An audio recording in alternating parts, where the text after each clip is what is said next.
I will always just recommend it. Okay, actually no, I don't always recommend it because it's so good that I gatekeep it. Because hot girls gatekeep. Hot girls do what? Gaslight, gatekeep, girl boss, period.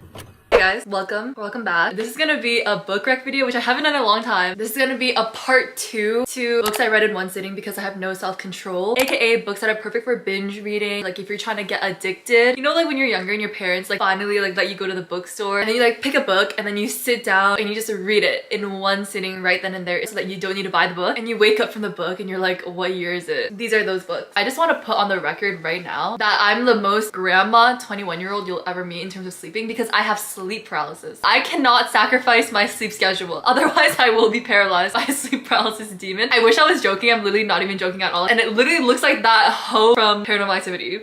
Okay, these books I stayed up until 5 a.m. in the morning reading. I've kind of separated them into author categories because I find a lot of the time like certain authors have like that addictive style of writing. So like if you loved one of their books, chances are that you'll probably do the same with all of their other books.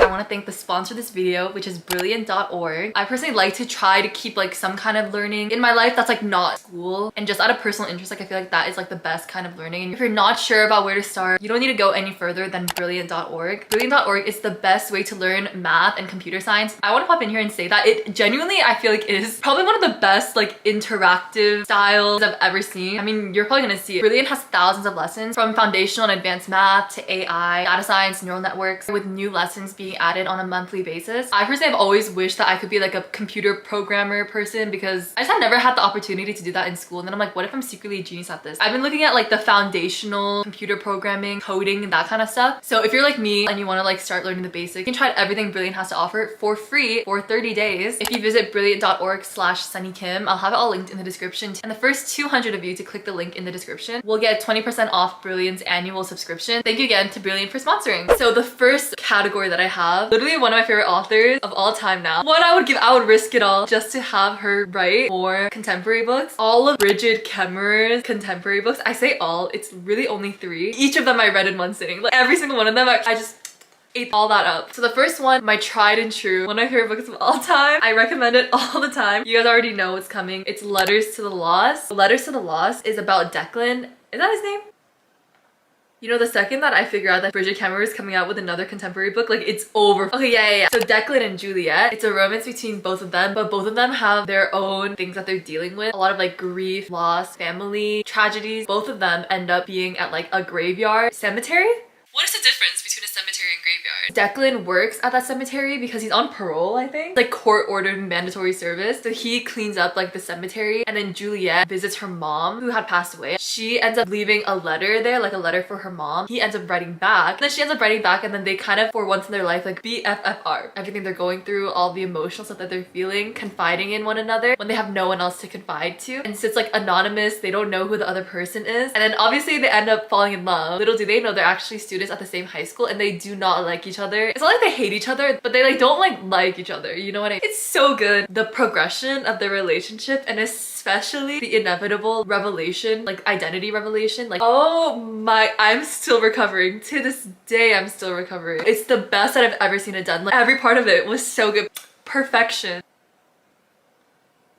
Like I don't even know how to explain the writing style. So easy to read, it's not cringy. Okay, that's like the main thing actually. I feel I have the highest sensitivity. Anything will make me cringe. Universal recommendation, like I will always just recommend it. Okay, actually no, I don't always recommend it because it's so good that I gatekeep it. Because hot girls gatekeep. Hot girls do what? Gaslight, gatekeep, girl boss, period. The next Brigid Kemmerer book is actually in the same world, but it follows one of the side characters you meet from the first book. And he was actually like one of my favorite characters, so I was like so eating that up. Declan's best friend from the first book is named Rev. He was like through the foster system. So he is the main character in, what's it called? More Than We Can Tell. It's like after Letters to the Lost. You don't have to read it in order. They're like standalone, but I think that you should. His love interest in this one is a girl named Emma. She is like really into like computer gaming. It's kind of like the same trope where like two unlikely people, I think I love that, by happenstance end up meeting one day at like their most emotionally vulnerable, and they just end up like really confiding because Rev's biological father, who he does not have a good relationship with, keeps trying to reach out to him. Emma's upset because someone on the internet is like, they just keep harassing her, like, but she's like keeping it a secret, and they end up like crossing paths with each other in the pouring. Meet me in the pouring Then it kind of becomes their thing to like meet up. I think it's like at the back of a church or something. Even though they like don't know each other, their lives are like not intersected at all except for this one specific thing. Being each other's confidants. Like I just love that trope. Like who's trying to be my confidant? You know what I mean? I love Rev. Nothing bad better happened to him. I loved Emma too, Slay. Like something about Bridget Kemmer's writing. I think she just writes her characters really well. You're like so invested in like making sure that they end up okay. Something about it. Like she just has that sparkle. You know some authors have that? Like okay, and then the last Bridget Kemmer book is Call It What You Call It.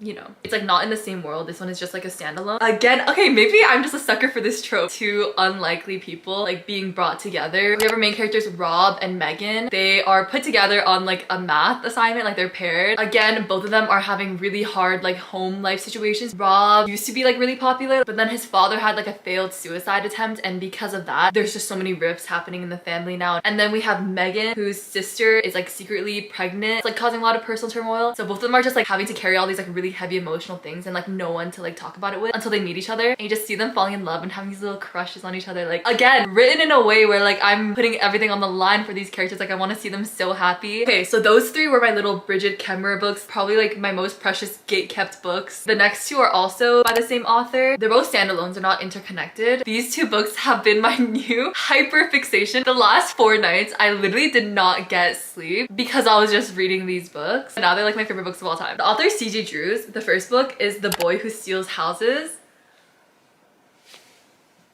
It's kind of giving Neil Jostin if he was like younger. So our main character is Sam, and he's 15 years old. He has an autistic older brother named Avery, and they've both been like abandoned by their family. So what Sam does is that he breaks into empty houses. Then one day he breaks into this house, the Delaney household. He ends up like becoming friends with the family, especially becoming friends with the daughter in the family named Moxie, and they kind of have a little romance that starts. This book raised my cortisol levels so high. I just wanted him to be okay so badly, and I love the Delaney family. Like it was so heartwarming, like the way that they treated him. Like he's keeping this secret the whole time, that like he's actually like secretly homeless, and then he starts having a crush on her. She has no idea what's happening. He can't tell her. And again, I stalked this author so that I could read every single thing that they've ever written, which brings me to my next book. These are all 5 stars, by the way. I feel like that like goes without saying. 1,000 Perfect Notes. So this is another standalone by this author. It's not connected, but again, I ate this up in one night, the very next night actually, because I was so obsessed and hyperfixated. This one is about Beck. He comes from a very terrible home life because of his mom. She's like obsessed with piano, so abusive towards Beck. She makes him practice the piano like every single hour of the day, and he has to take care of his little preschool sister. He ends up being paired on a school project. Again, I love that trope so much. With August, she's really bubbly and happy. The dynamic is very much like quiet, reserved boy, and then like the sunshine girl who's like trying to like figure him out. And obviously Beck is super secretive about his life. Obviously he starts to like have a little crush, and it's like the first time he's ever felt that, but like he knows that it won't go anywhere and he won't be allowed. Oh my god. Again, this book has the most addictive writing quality. Like I don't know what it is about these heavy contemporary YAs. Like I don't know how they can get that much like of an emotional investment. Okay, the next books are going to be fantasy. They both give me like shatter me addictive quality. You know what I mean? First is The Winner's Curse by Marie Rukowski. I had to stop myself from finishing this book in like one sitting because I was filming it for like a vlog. Like our main character is a girl named Kestrel, and she is like the general's daughter like in this like kingdom. She belongs to like the group of people who like conquered another group of people and like enslaved them, and there's a romance between her and then a slave. Kind of reminds me of An Ember in the Ashes because he is also secretly part of like a rebellion. It's so action-packed. Like even when there's like nothing happening, there's like things that are like simmering. A lot of like politic things that aren't hard to understand, because I know that like for me at least, there's a lot of like political things happening in the book, especially a fantasy book, where you need to like do your homework. It's kind of hard to read, but this one was like really easy to understand. There was no like world dumping exposition kind of thing, which I hate when books do that. And the romance was also like slow burny in like an addictive kind of way, where like it was just very tense in like a non-cringy way, because again, I hate cringe. I cannot take it. Their chemistry that they had together just was so magnetizing. I remember thinking like this gives me like Shatter Me vibes, like the addictive quality that it has. Next, This Woven Kingdom. This one has that addictive quality because it's by the same author as Shatter Me, Tahira Mafi. I don't think I've ever read a book that did like forbidden romance tropes so well. Again, it's like one empire has like conquered like another group of people, and so the guy is like the prince. His name's Prince Cameron, and then the girl is Eliza, a slave slash like servant, but she's also secretly like the princess or like the heir to like that like conquered kingdom. Again, it's like very unlikely encounter kind of thing, which I guess is like my bread and butter. He gets so whipped like right from the beginning, and every time they meet each other, it's like very much like giving like secret hideaways. Like they meet in like the darkness of like a closet or something like that. The angst was so good, the tension was so good, their chemistry was like on fire. Like it was like gasoline. He falls so hard first, like he just cannot stop thinking. He's like obsessed with her. It's Tahira Mafi, so you know that her writing just has this like, if you know you know, it has just like this special little glitter to it that makes it like so fun and entertaining, so addictive. So those are the two fantasies, and then the last book slash book series that I read in one sitting. This one really got me good, I will say that. I really lost a lot of sleep because of this book series. Comes to no surprise because I'm literally obsessed with it now. The All for the Game series by Nora Sakavic. This is a trilogy. The Foxhole Court, The Raven King, The King's Men. Foxhole Court I did not read in one sitting. I actually didn't even like that book that much when I was reading it, but like after the first book, it was legitimately unhealthy. The story is about a boy named Neil Jostin, and he is like has been a teen runaway after like his mom died, and his dad is like the boss of like this mafia crime, and so he's been on the run. One thing he loves is this sport called Exy. So at the beginning of the series, he gets recruited to the Foxhole Court, which is like the team built exclusively of like athletes from broken homes. We meet all of the foxes and all the characters, and then all the while he's like hiding from like his father kill him if they found him. This book series is the most unhinged, like chaotic book series like you'll ever read in your life. After you read the first book, which is like not that good, I feel in the first reading it's like not that good, but like after a certain point there's like, you know, like the horizon line and like black holes where like there's like no going back after that. Like I like couldn't eat and couldn't sleep until I finished this book series. I mean, to this day I'm obsessed, obviously. Like this is one of those times where I genuinely am like, what did this woman lace her books with? It like doesn't make any sense to me. Like it's actually like wizardry. Like I don't get it. Oh my god, my battery's gonna die. I'm back. I'm changing my batteries. I don't even think I have like anything more like productive to say about this book series other than the fact that like you just can't stop reading it. The part that made me like the most